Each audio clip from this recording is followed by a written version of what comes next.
Sveiki! Šoreiz parunāsim par ko tādu, kas varētu tā pa īstam mainīt to, kā mēs skatāmies uz savām ikdienas grūtībām.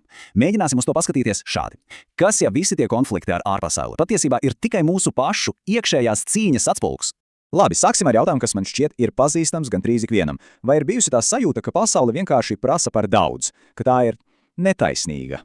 Ziniet, šī bezspēcības sajūta, tieši tas arī ir mūsu šodienas izpētes sākuma punkts. Un ikdienā jau šī sajūta izpaužas ļoti konkrēti. Tie var būt tie klasiskie scenāriji, kā redzams šeit. Partneris, kurš šķiet nepārtraukti kritizē, klients ar kaut kādām bezgalīgām prasībām, vai vienkārši tāda vispārēja sajūta, ka pasaule ir netaisnīga, visas šīs situācijas, protams, rada milzīgu spriedzi. Bet ko tad, ja mēs visu šo laiku esam skatījušies, teiksim tā, pilnīgi nepareizajā virzienā? Tagad pamēģināsim veikt tādu diezgan radikālu perspektīvas maiņu. Novirzīsim savu uzmanības prožektoru no ārpasaules uz savu iekšējo telpu. Un lūk, te arī ir tā galvenā atziņa. Lai cik reāls un kaitinošs šis tas ārējais konflikts, problēmas sakne bieži vien nav tur. Patiesais primārais avots slēpjas mūsos pašos, un šī, ziniet, ir tā fundamentālā ideja, kas var mainīt visu spēles laukumu. Paskatīsimies, kā tas izskatās praksē. Mūsu apzinātā daļa, tā, kas runā un domā, var teikt ļoti skaidri un gaiši, es gribu mieru.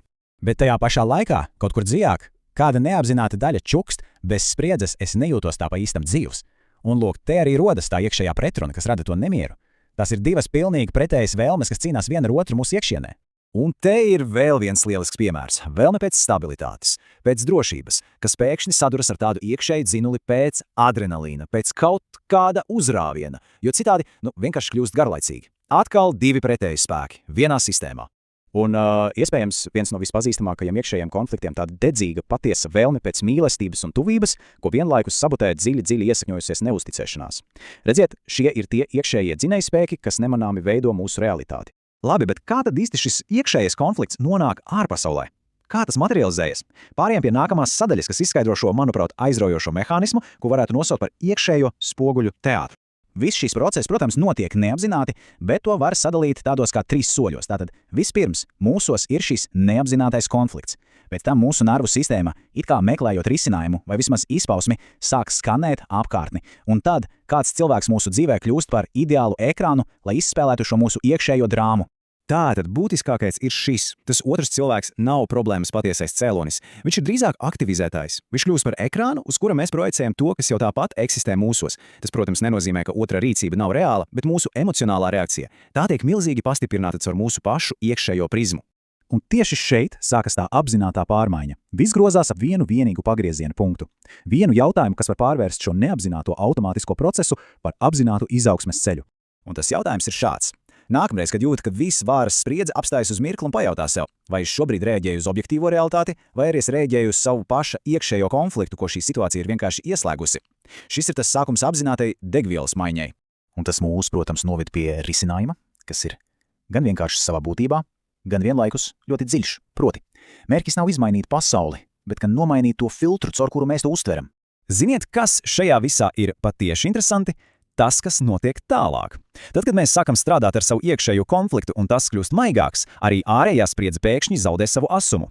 Partners vairs nešķiet tik kritisks, klients tik prasīgs, pasaule jau nemainās. Mainās mūsu reakcija uz to. Šis lieliski ilustrē to atšķirību. Vecais, nogurdinošais ceļš ir bezgalīgi mēģināt mainīt visus un visu sev apkārt. Jaunais, daudz jaudīgākais ceļš ir mainīt savu iekšējo uztveres filtru. Tas ir darbs ar sevi, kas palīdz apzināties, atpazīt savus patiesos dzinējspēkus, lai beidzot varētu pa īstam mainīties. Un jāsaprot, ka šis darbs sniedzas daudz dziļāk par vienkāršu problēmu risināšanu. Tas ir ceļš uz sevis izpratni, kas būtībā pāriet no klasiskas terapijas uz tādu kā personīgu apziņas pētniecību. Un kāpēc? Tāpēc, ka šādā veidā mēs strādājam ar visas savas iekšējās sistēmas konfigurāciju, nevis tikai līmējam plāksterus atsevišķiem simptomiem, dusmām, bailēm vai aizkaitinājumam. Mēs ķeramies klāt cēlonim, nevis tikai sekām. Šāda pieeja, domāt par sevi kā par savas apziņas pētnieku, ir ļoti spēcinoša. Tā rada tādu intelektuālu interesi un intrigu par savu iekšējo pasauli, dod dziļuma sajūtu un, piedāvā alternatīvu klasiskajiem terapeitiskiem modeļiem. Un nobeigumā jautājums pārdomām. Paskatoties uz savu dzīvi, uz to berzi, ko tu izjūti, kuru tavu iekšējo konfliktu tavu pasauli šobrīd atspūgļo? Atbildi uz šo jautājumu var būt sākums ļoti aizraujošam sevis atklāšanas ceļojumam.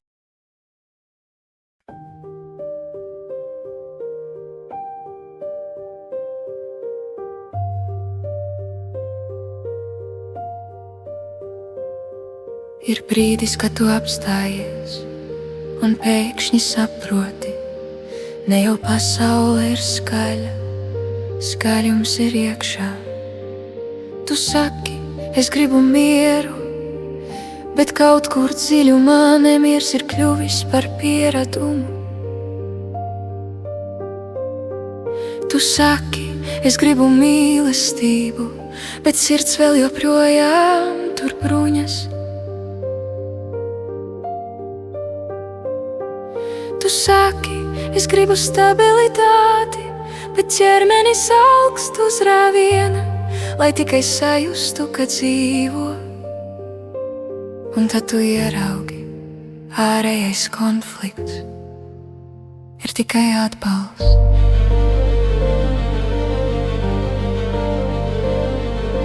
Partneris nav ienaidnieks, klients nav spiediens, pasaulē nav sots. Tā ir skatuve, uz kuras izspēlējas tas, ko tu vēl neesi sevi samierinājusi. Kad iekšējie pretstati satiekas, sāk